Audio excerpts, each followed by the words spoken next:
Abandoned and left to die, an alien warrior finds love in the human who saved her. The night sky exploded with colors as Commander Drax's cruiser fired upon Zara's small scout ship. The blast tore through her engine, sending the vessel spiraling toward the blue planet below. Pain shot through her body, but it wasn't from the impact.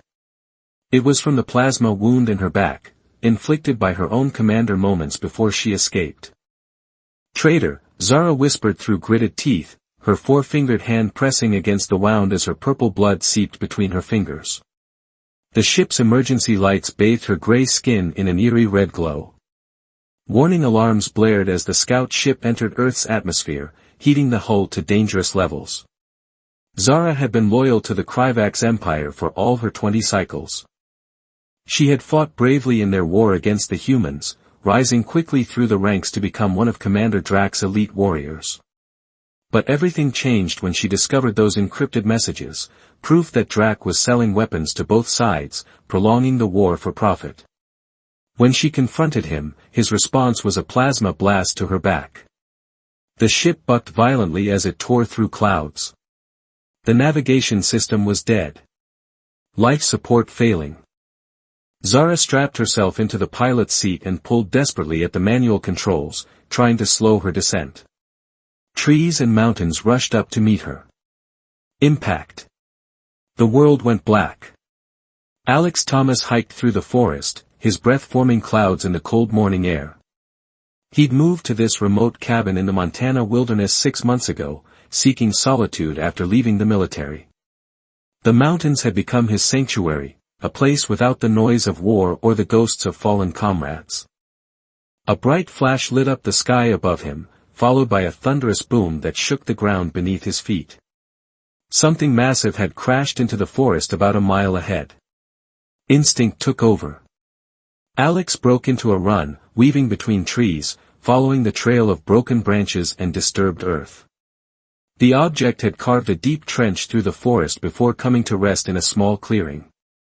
As Alex approached, he slowed, caution replacing his urgency.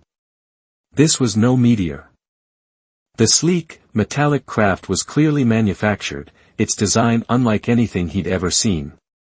Definitely not American. Not Russian or Chinese either. "What the hell?" he muttered, circling the wreckage. Part of the hull had split open, revealing a cockpit inside. Steam hissed from ruptured pipes and sparks flew from damaged panels.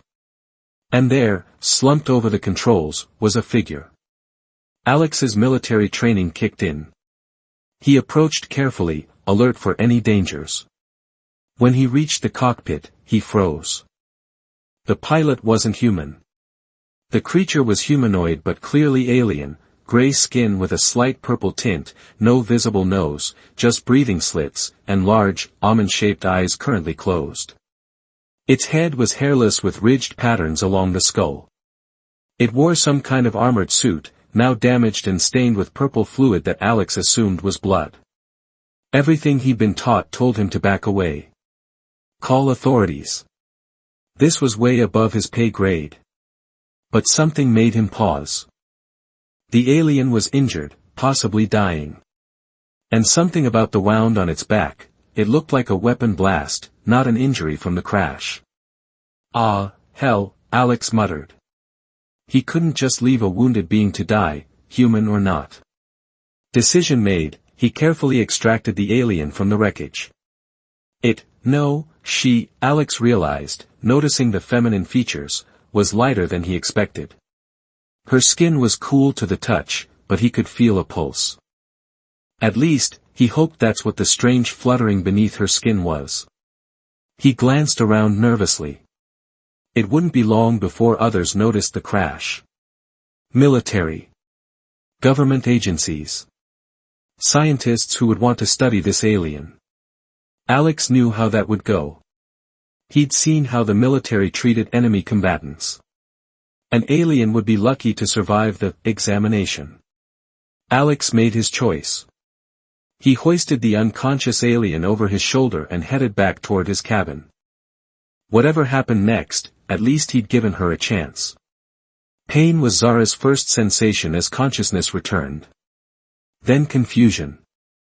She was lying on something soft, not the hard floor of her crashed ship. The air smelled different, organic, unfamiliar. She forced her eyes open, immediately narrowing them against the bright light. She was in some kind of primitive dwelling. Wooden walls. Simple furniture. A fire burned in a stone hearth, casting dancing shadows across the room. Her armor had been removed, and someone had bandaged her wound. Someone human.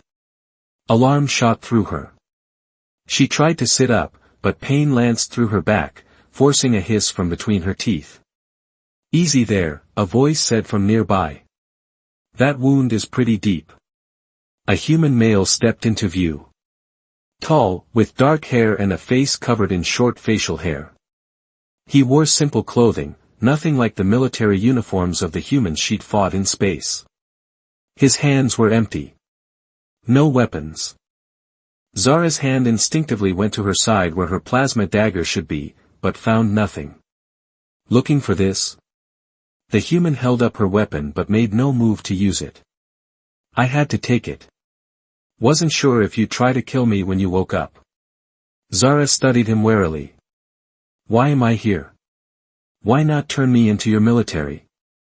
The human seemed surprised. "You speak English?" Universal translator implant. Zara touched a spot behind her ear. "All Kryvax warriors have them." "Kryvax? Is that your species?" When Zara didn't answer, he shrugged. "I'm Alex. And to answer your question, I don't much trust the military or government to do right by you. Figured you deserved a chance to heal before deciding what happens next." This made no sense to Zara. Humans were the enemy. Ruthless. Dangerous. That's what she'd been taught her entire life. "Why help me?" she demanded. Alex set a container of water next to her. "Because you needed it. That's reason enough." Zara tried to process this. The human, Alex, had saved her life when he could have captured or killed her. Nothing in her training had prepared her for this. "You should have left me to die," she said coldly. "Our peoples are at war." "Are we?" Alex raised an eyebrow. "Because from what I know, humans haven't even made contact with any alien civilizations yet. At least not officially." This shocked Zara. How could he not know about the war? The battles in the Centauri system had been raging for years. Before she could respond, a faint beeping sound came from a bag near the door, salvaged items from her ship. It was her emergency communicator. Alex noticed her reaction. "That thing's been making noise on and off since I brought you here yesterday. Something important?" Zara's blood ran cold. "It means they're looking for me. Your people." She shook her head slowly, meeting his eyes. "The ones who tried to kill me." "You need to turn that thing off," Alex said, pointing at the beeping communicator. "If they can track the signal." "They can," Zara confirmed, forcing herself to sit up despite the pain. "But not precisely. Not yet. The mountains interfere with the signal." Alex handed her the communicator. Zara's slender gray fingers moved across its surface, entering a complex sequence. The beeping stopped. "That will buy us some time," she said. "But not much. Commander Drac is persistent." "This Drac guy, he's the one who shot you?" Zara's face hardened. "Yes. My own commander. I served under him for 5 cycles, your Earth years. I was loyal. Until I discovered his secret." "Which was?" Zara hesitated, studying Alex's face. Could she trust this human? He had saved her life, but he was still one of them. Finally, she decided truth was her only option. "The war between our peoples. It should have ended years ago. But Drac and others like him have been selling advanced weapons to both sides. They profit from endless conflict." Alex frowned. "Wait a minute. You keep talking about a war, but Earth isn't at war with any aliens. We haven't even made official first contact. Not your Earth, Zara explained. Human colonies in the Centauri system. Your kind expanded to the stars 50 years ago. That's impossible, Alex said. Our most advanced ships can barely reach Mars. Zara's large eyes widened. What year is it here? 2025.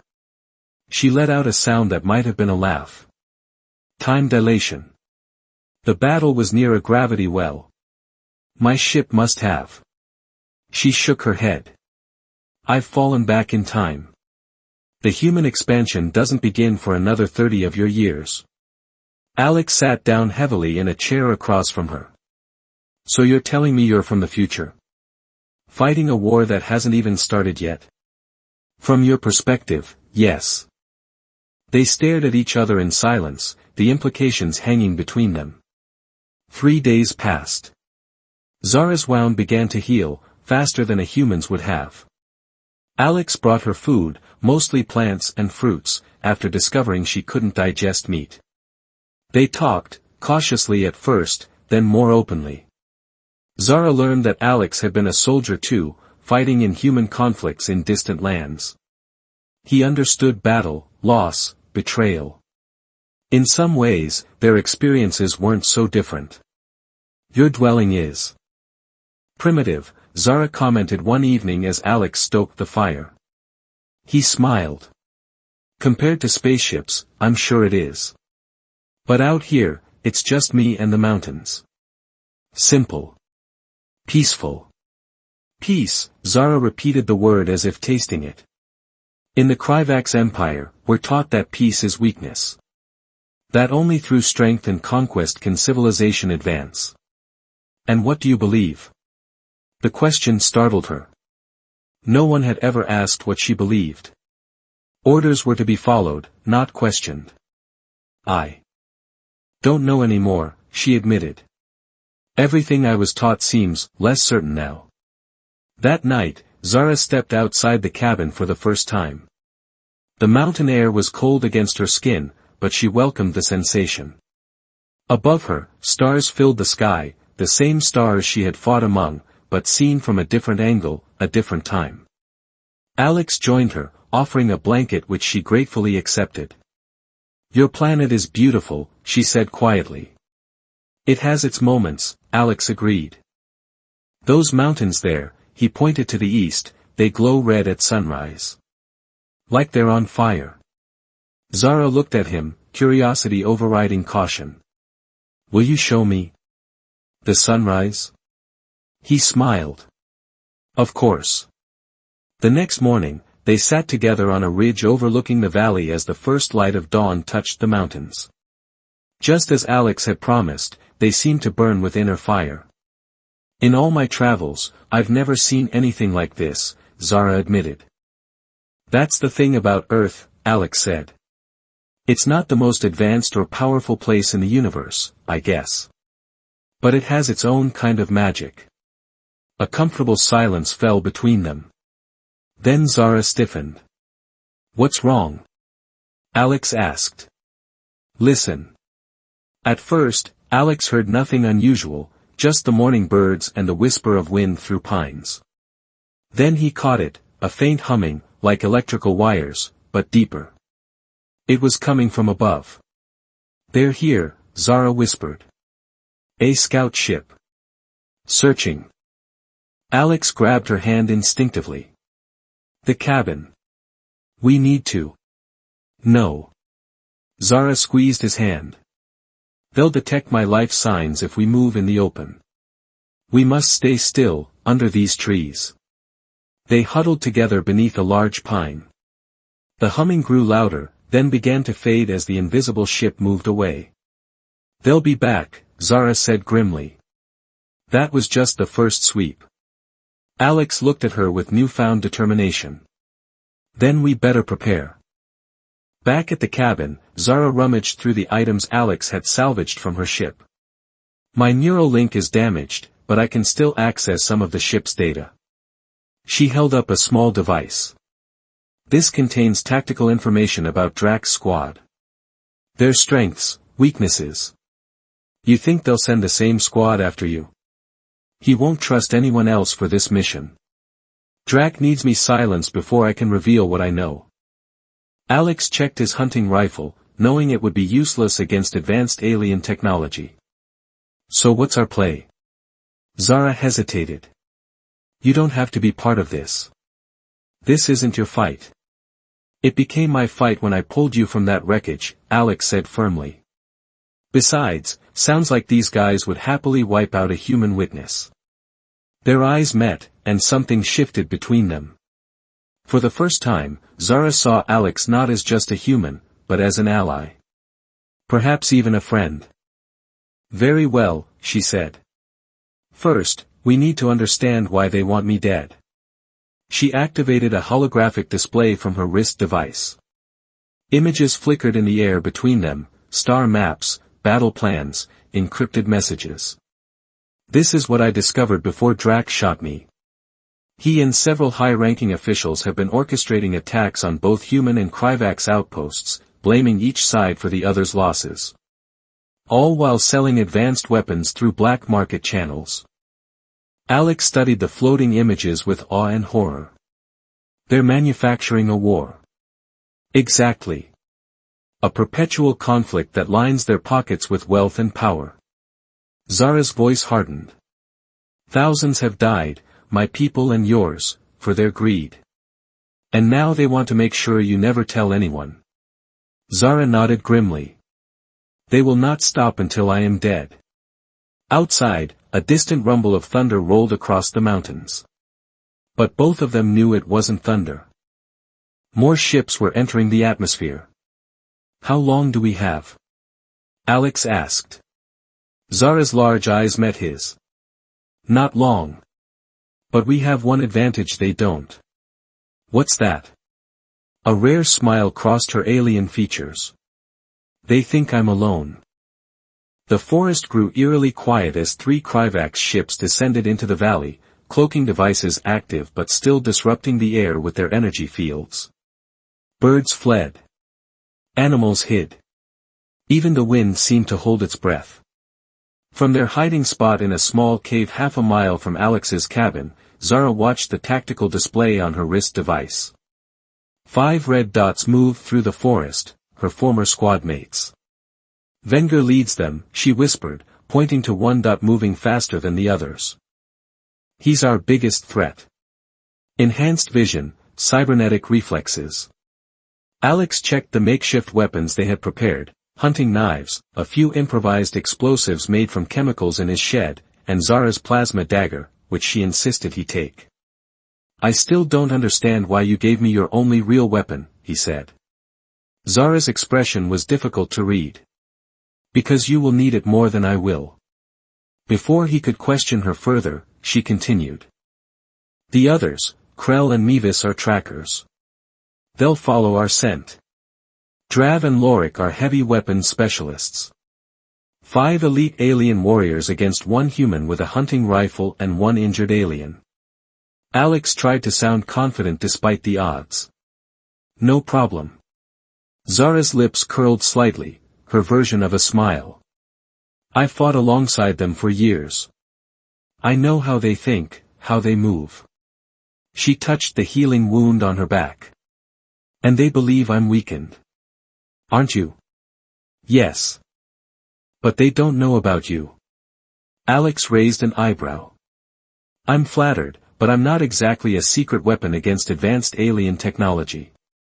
You're human, Zara said, as if that explained everything. Humans are. She searched for the right word, unpredictable. The first trap was triggered just before noon. Alex had rigged a simple trip wire connected to a fallen log. It wouldn't kill a Kryvax warrior, but it would reveal their position.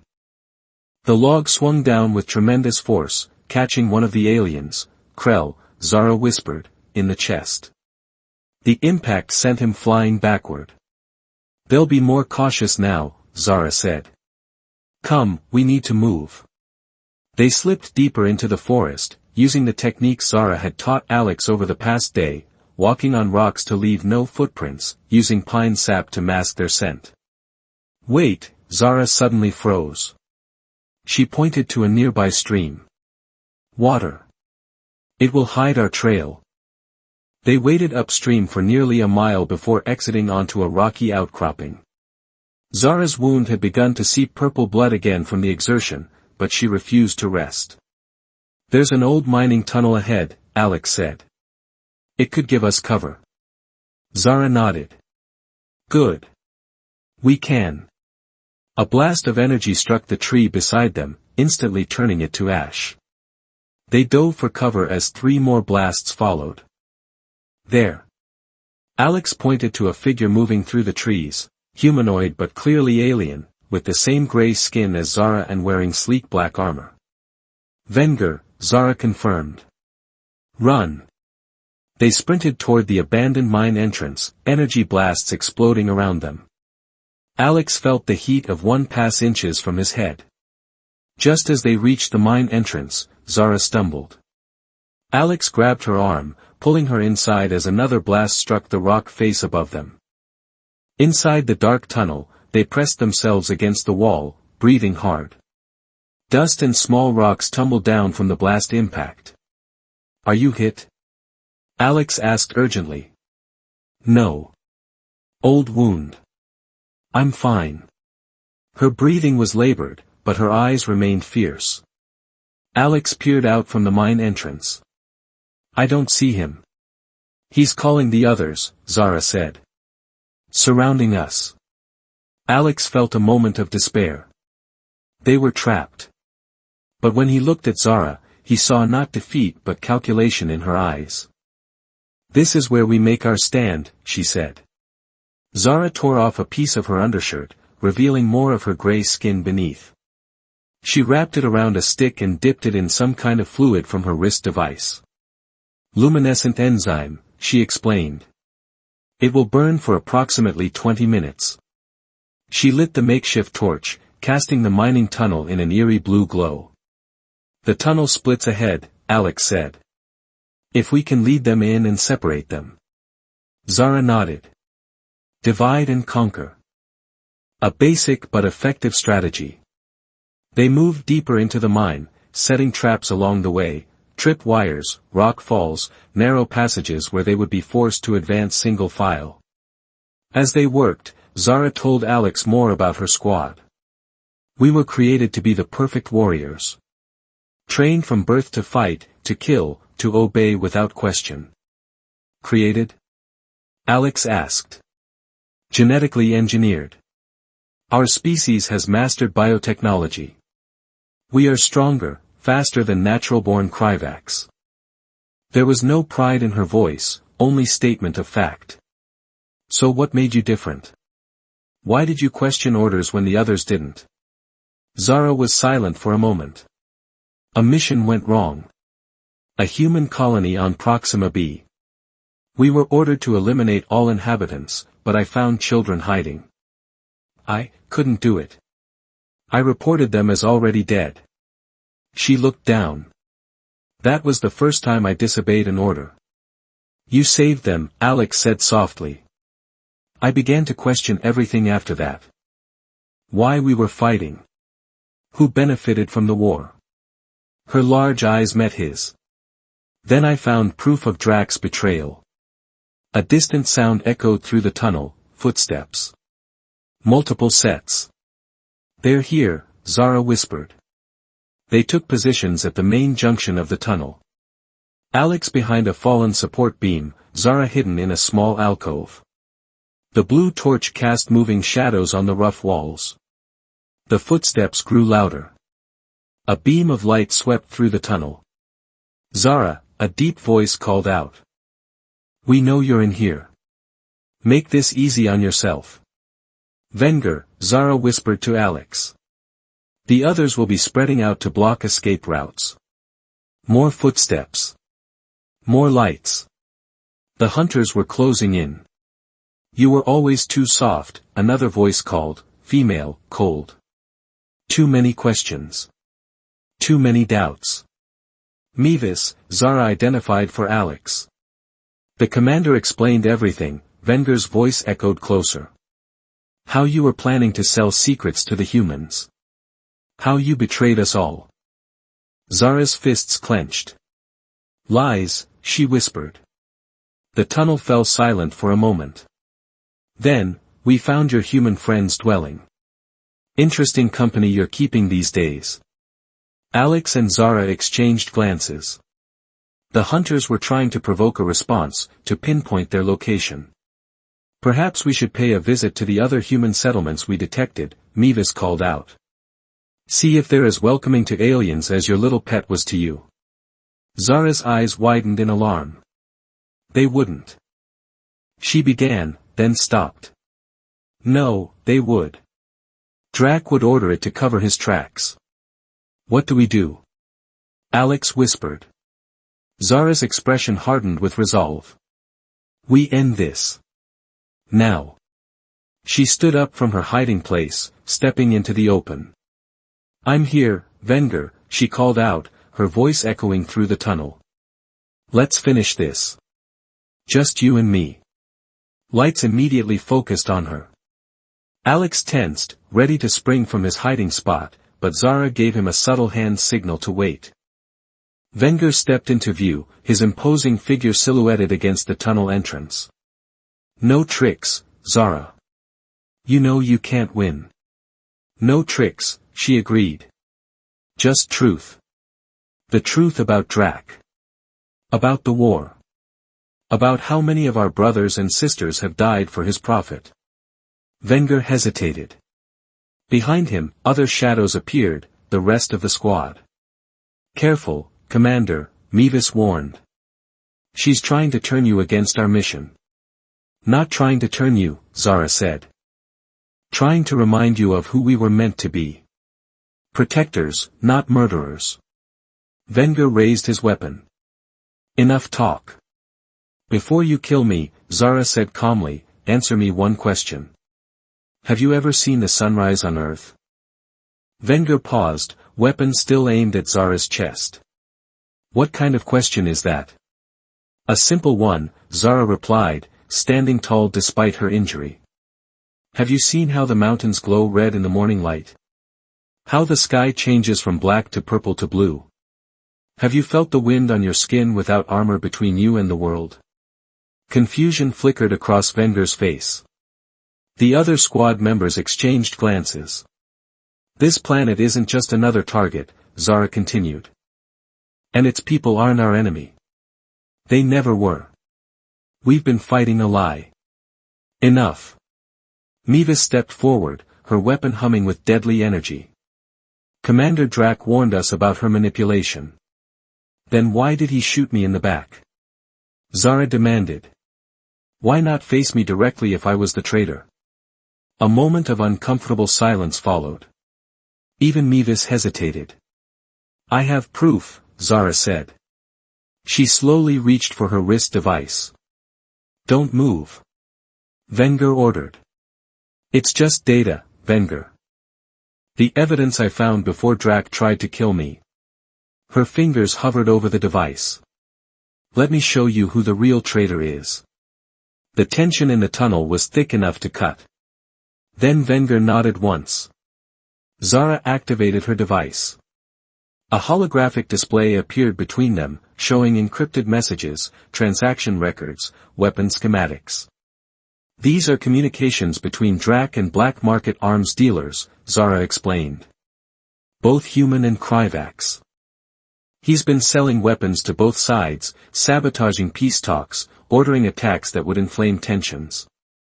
The squad members studied the floating data with growing concern. This could be fabricated, Mavis said, but her voice lacked conviction. You know it's not, Zara replied. Deep down, you've all had doubts. Missions that made no strategic sense. Orders that contradicted our supposed objectives. Krell, the tracker Zara had identified earlier, stepped forward. The civilian outpost on Proxima D.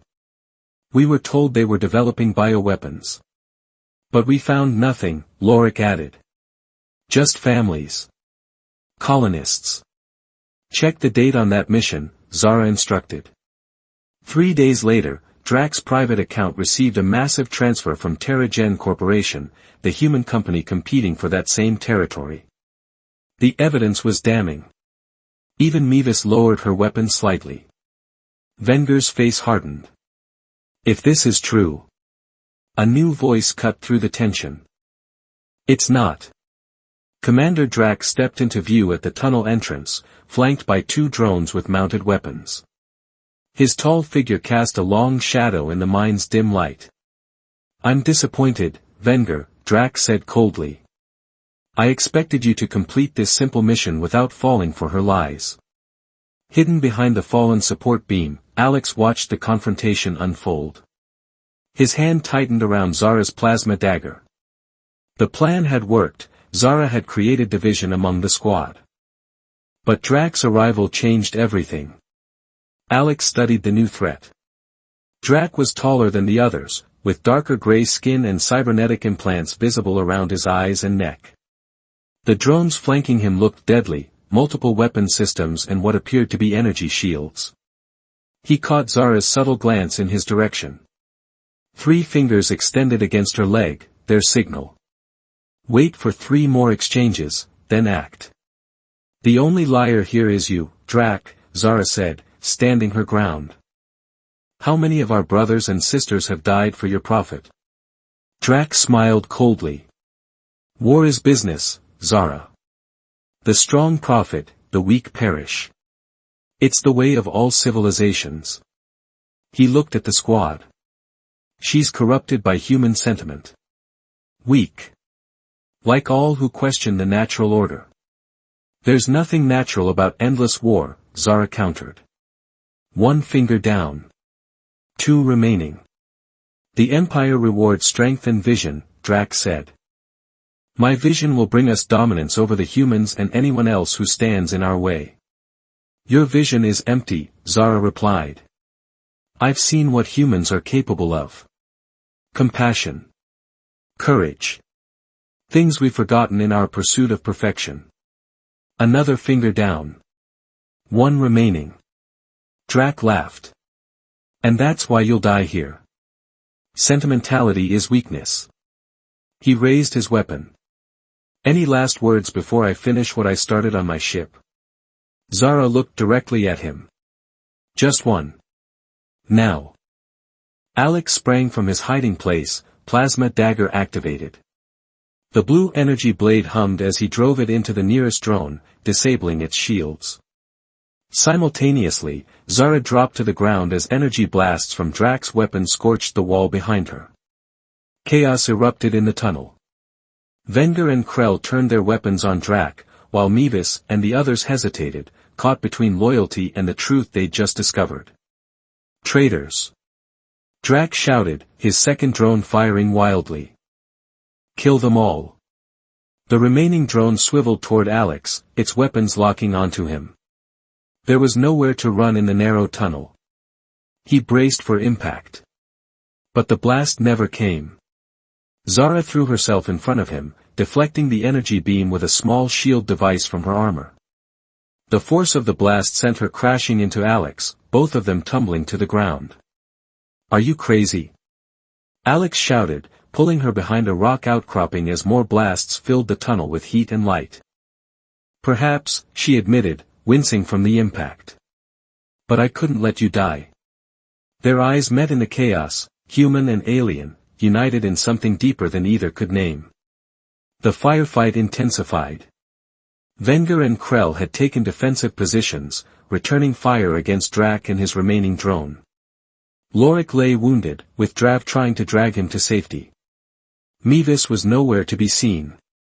We need to end this, Zara said, checking her wrist device. The tunnel structure is weakening from the energy blasts. As if confirming her words, a section of the ceiling collapsed nearby, sending dust and rocks cascading down.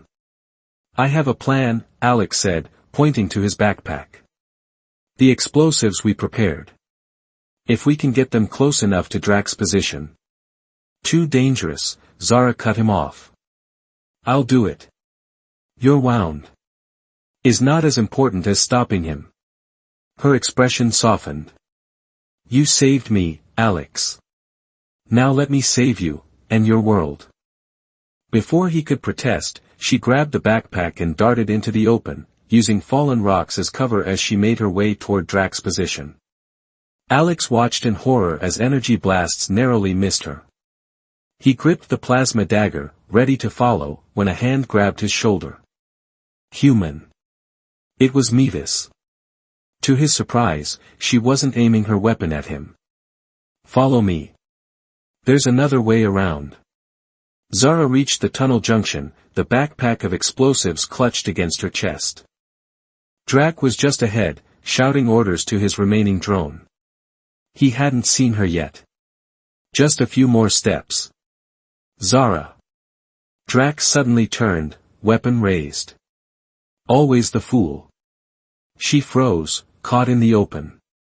The drone's weapons locked onto her.